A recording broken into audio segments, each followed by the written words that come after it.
Dahulu kala, berdiri sebuah kerajaan yang bernama Sri Bunga Tanjung. Kerajaan tersebut dipimpin oleh seorang ratu yang bernama Ciksima. Sang ratu memiliki 3 orang putri. Putri pertama bernama Mayang Wulan, putri kedua bernama Mayang Tamara, dan putri ketiga bernama Mayang Sari. Mayang Sari, yang dikenal juga dengan nama Mayang Mengurai, merupakan yang tercantik di antara ketiga saudaranya. Pada suatu hari, tidak seperti biasanya, ketiga putri kerajaan Sri Bunga Tanjung memutuskan untuk mandi di Lubuk Kumai. Ratu Ciksima pun memerintahkan dayang-dayang untuk membantu menyiapkan perlengkapan mandi para putri, terutama Mayang Sari yang mendapat lebih banyak dayang dibanding kedua kakaknya. Tolong kalian persiapkan apa yang diperlukan untuk putri, terutama dari saya. Jaga dia baik-baik. Walau sudah terbiasa melihat ibunya yang lebih perhatian kepada si bungsu, si sulung tetap saja tidak terima.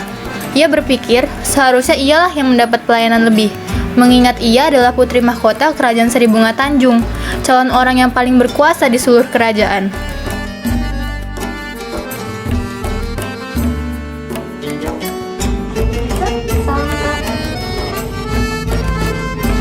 Dari mana saja kau? Tak seperti biasanya datang lebih lambat dari kedua kakakmu ini.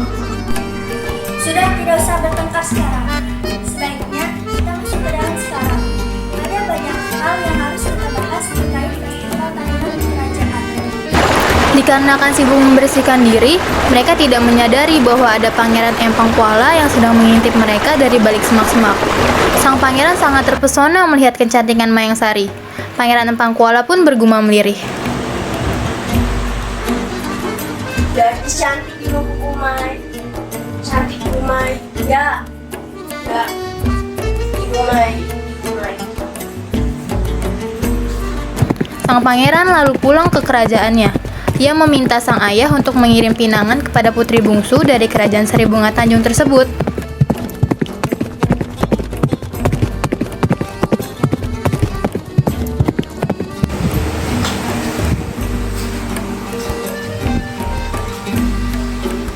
Ayah, aku ingin berbicara sesuatu.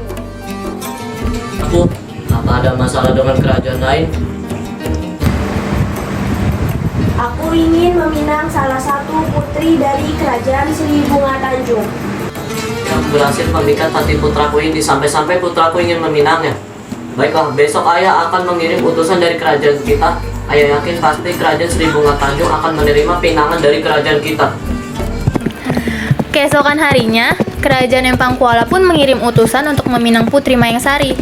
Pinangan itu disambut baik oleh Ratu Ciksima. Namun, menurut adat, putri tertualah yang berhak menerima pinangan terlebih dahulu.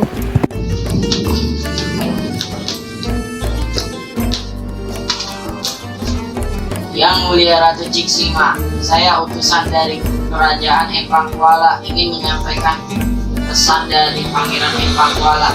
Pangeran berpesan bahwa ia ingin meminang salah satu putri Anda, Yang Mulia Ratu Ciksima. Utusan, saya mempunyai 3 putri. Siapakah yang ingin pangeran itu pinang? Putri bungsumu, Yang Mulia, yaitu Putri Mayang Sari.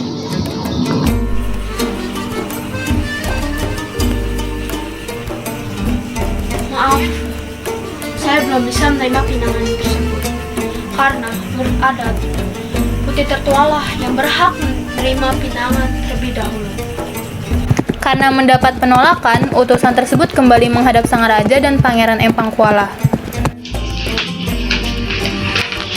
Ampun Baginda Raja, warga kerajaan Sri Bunga Tanjung belum bersedia menerima pinangan pangeran untuk memperistikan Putri Mayang Sari. Dikarenakan menurut adat mereka, putri tertualah yang berhak menerima pinangan terlebih dahulu. Mendengar laporan itu, sang pangeran merasa kecewa.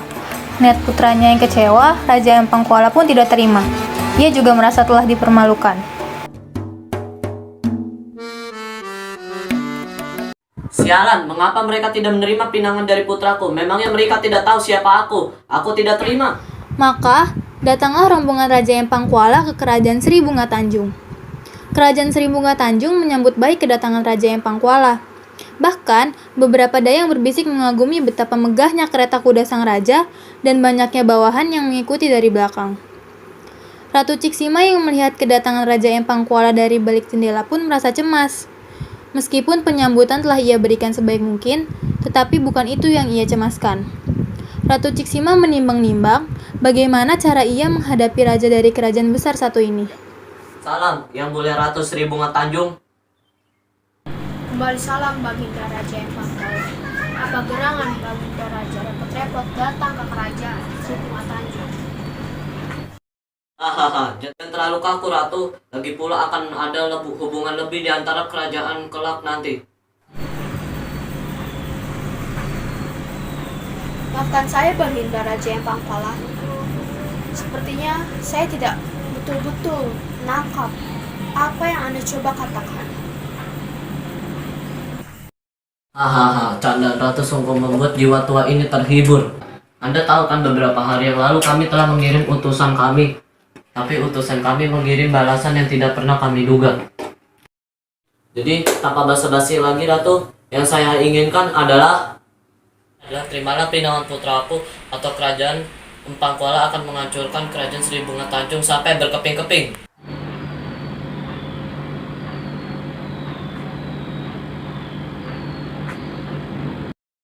Tentu, permintaan ini bukanlah permintaan yang sulit untuk Ratu, bukan. Lagi pula kita tidak akan bermain-main dengan nyawa hari ini.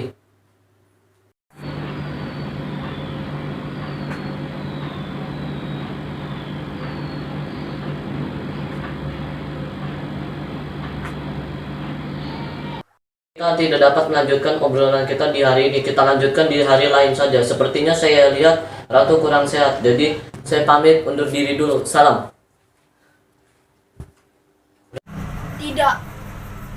Tidak akan. Maaf. Tidak akan ada pernikahan antara kerajaan Sri Bunga Tanjung dengan kerajaan Empang Kuala. Dengarkan baik-baik. Saya memutuskan segala hubungan antara kerajaan Sri Bunga Tanjung dan kerajaan Empang Kuala. Bila memang itu yang Ratu inginkan, kita akan berjumpa di situasi yang berbeda. Saya pamit undur diri.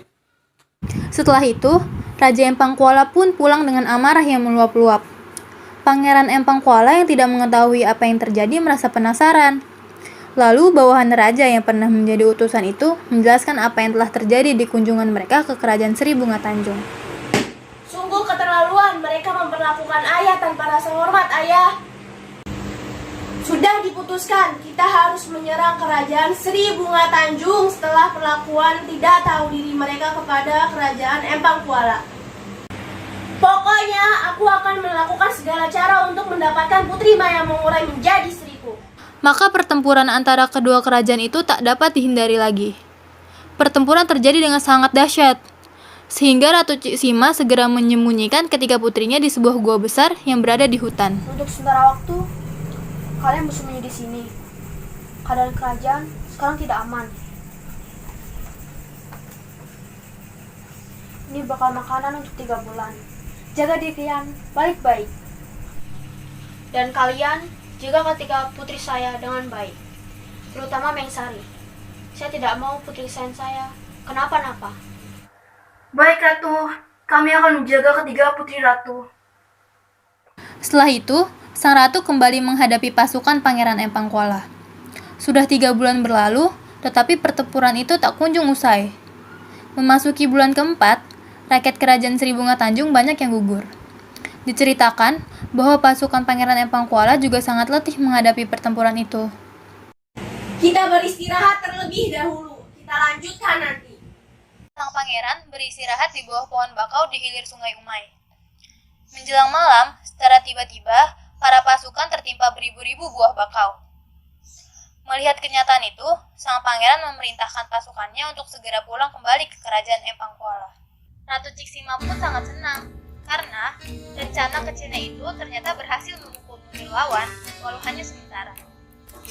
Keesokan harinya, ia pergi ke goa untuk melihat keadaan ketiga putrinya. Saat sampai di goa, alangkah terkejutnya ia karena melihat mereka lemah lesu dan semakin kurus akibat kelaparan. Astaga, putriku, Mengsari, kamu tidak apa-apa.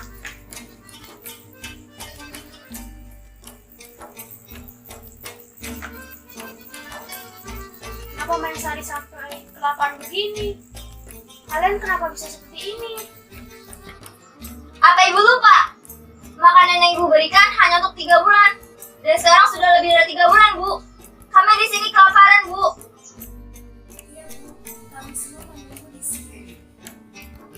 Ratu Ciksima terus berusaha untuk memulihkan kerajaannya. Sang ratu menyembunyikan seluruh rakyatnya ke goa tempat putri-putrinya berlindung. Ia terus berusaha membantu rakyatnya setelah peperangan. Namun tentunya, sang ratu paling khawatir akan putri-putrinya. Setelah sebulan berlalu, banyak rakyatnya yang gugur karena penyakit dan kelaparan. Sedangkan rasa dengki di hati si sulung kepada si bungsu semakin besar setelah melihat apa yang terjadi padanya. Kehidupan sempurnanya di istana dan kasih sayang ibunya hilang akibat Mayang Sari. Kenapa juga harus Mayang Sari, yang hanya bermodal cantik tetapi selalu dinomorsatukan? Mayang Wulan yang sudah dikuasai niat jahat, secara diam-diam menarik Mayang Sari keluar dari goa dengan paksa di saat semua warga dan para dayang sedang tidur lelap. Tapi, tanpa Mayang Wulan sadari, ada Mayang Tamara yang melihat kejadian itu dan mengikutinya tanpa sepengetahuan Mayang Wulan. Sini kamu, Mayang Sari. Pergi kamu, cari makan sana.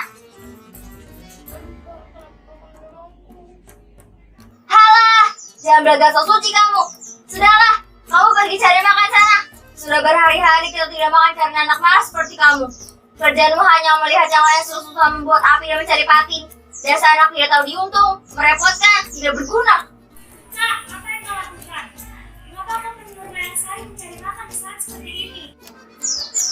Sudah diam kamu. Kamu mau kita tidak makan lalu mati kelaparan? Kalau begitu, ikuti saja apa yang kuperintahkan. Tapi Kak, kasihan Mayang Sari. Diam! Pergi! Mayang Sari hanya terus berlari tak tahu arah kemana. Tanpa disadarinya, ia sudah melewati batas kerajaan Empangkuala.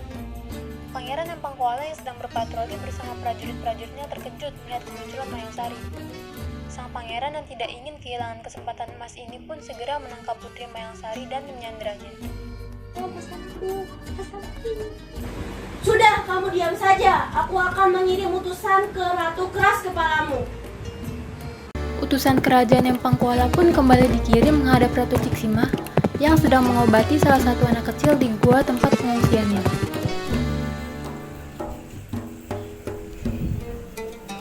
Mau apa kamu kesini? Ya Ratu Ciksima, Putri Mayang Sari telah disandra di kerajaan kami. Jika Ratu ingin Putri Ratu selamat, maka Ratu harus merestui pernikahan antara Pangeran Empangkuala dengan Putri Mayang Sari.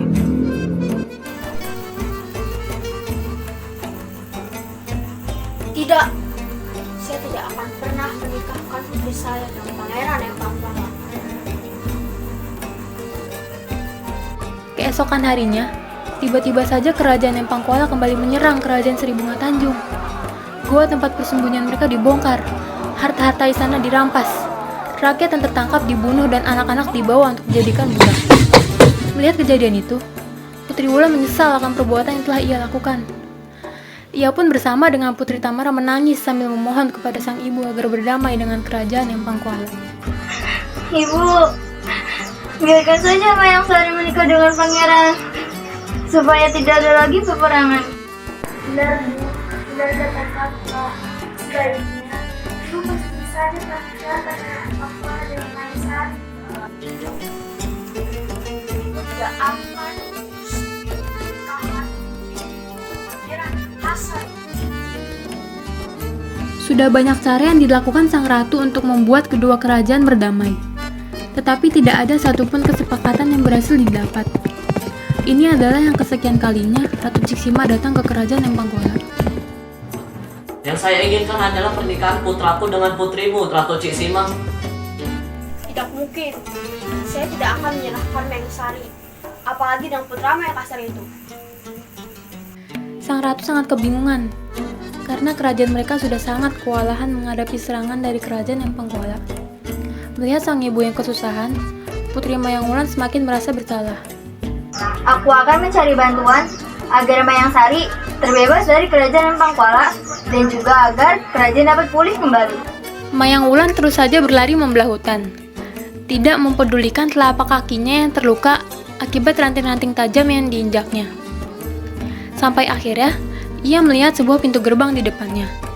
Tanpa ragu-ragu, Mayang Wulan langsung saja memasuki gerbang tersebut. Dan ternyata, gerbang tersebut adalah gerbang dari istana kerajaan Lingga Sakti, kerajaan tetangga dari kerajaan Sri Bunga Tanjung. Prajurit yang menjaga gerbang langsung mencegat Mayang Wulan yang tiba-tiba saja menerobos. Ada siapa dan ada apa masuk ke dalam istana tanpa izin? Awas! Aku ingin bertemu dengan pangeran kerajaan ini. Prajurit pun langsung menahan Mayang Wulan agar tidak masuk ke dalam istana dan menyeretnya keluar secara paksa. Namun tiba-tiba, Ada apa ini? Kenapa ada keributan di luar sana? tanpa diduga, Pangeran Tunggal Kerajaan Lingga Sakti sudah berdiri tak jauh di belakang mereka. Pangeran yang bernama Antaris Adinata itu baru saja pulang dari menjalani tugas kerajaan. Siapa kau? Berani-berani kau membuat keributan di istanaku. Cepat, lepaskan tangan kanan dari genggaman tangannya. Baik. Ada perlu apa kau datang ke sini? Perkenalkan pangeran, saya Mayang Wulan, putri kerajaan Sri Bunga Tanjung. Saya kemari ingin meminta bantuan pangeran untuk membantu kerajaan kami yang sedang ada masalah. Buktikan bahwa kau adalah putri sulung dari kerajaan Sri Bunga Tanjung, yaitu Mayang Wulan.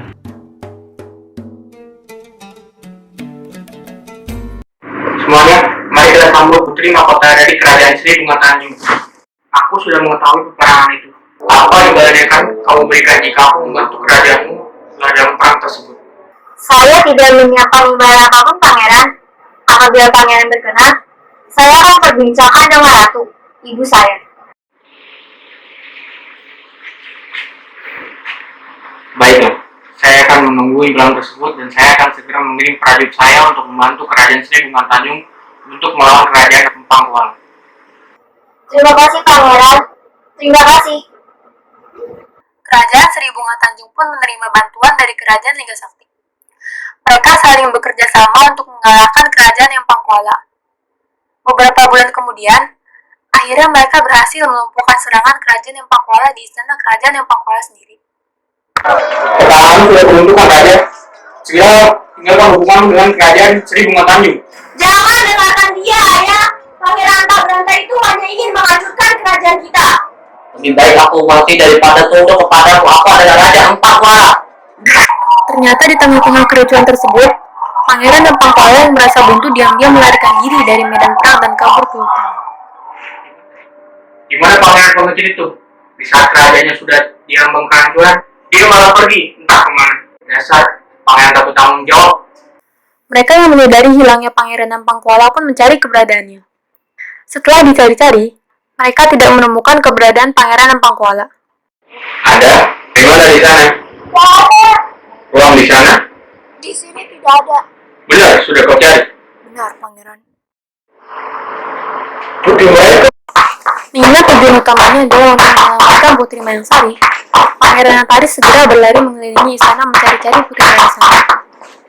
Tetapi, Pangeran Antaris tidak juga menemukan keberadaan Putri Mayang Sari. Pangeran pun memberikan perintah kepada para prajurit untuk mencari Putri Mayang Sari. Cepat, cari secepatnya. Temukan Putri Mayang Sari. Laksanakan.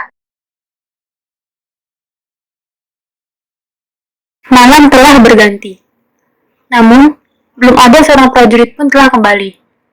Ratu Ciksima dan kedua putrinya mulai kehilangan harapan mereka. Tapi tiba-tiba, Pangeran. Tenanglah wahai prajurit. Katakanlah yang seharusnya kau katakan. Saya sudah mengetahui di mana Pangeran Empang Kuala membawa Putri Mayang Sari. Saya melihat dia membawa Putri Mayang Sari ke hutan. Ayo segera kita cari Putri Mayang Sari dan membebaskannya dari Pangeran Empang Kuala. mereka pun bergegas pergi menuju hutan untuk menyelamatkan Putri Mayang Sari.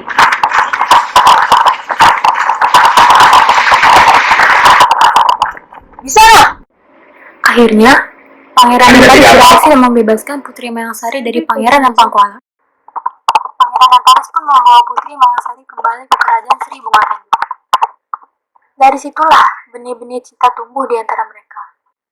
Pangeran Antares terpesona akan kecantikan Putri Mayangsari. Pangeran Antares pun meminta Ratu Ciksima agar menerima pinangannya kepada Mayangsari.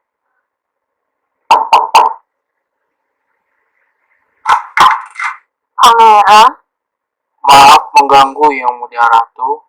Saya... mari ke depan, duduklah terlebih dahulu. Yang Mulia Ratu Ciksima, sebagai imbalannya saya ingin meminang putri bungsumu yaitu Mayangsari. Mohon maaf, Pangeran. Bukan maksud saya untuk menolak permintaan Pangeran. Tapi, menurut adat yang berlaku, yang berhak menikah terlebih dahulu ialah putri tertua kerajaan kami. Jika Pangeran berkenan, saya restui pinangan Pangeran untuk Mayangsari. Tetapi, setelah Mayang Wulan dan Mayang Tamara menikah, Ratu, bila menurut adat demikian, saya akan menunggu Putri Mayangsari untuk saya nikahi. Akhirnya, mereka hidup berdampingan dengan damai dan bahagia.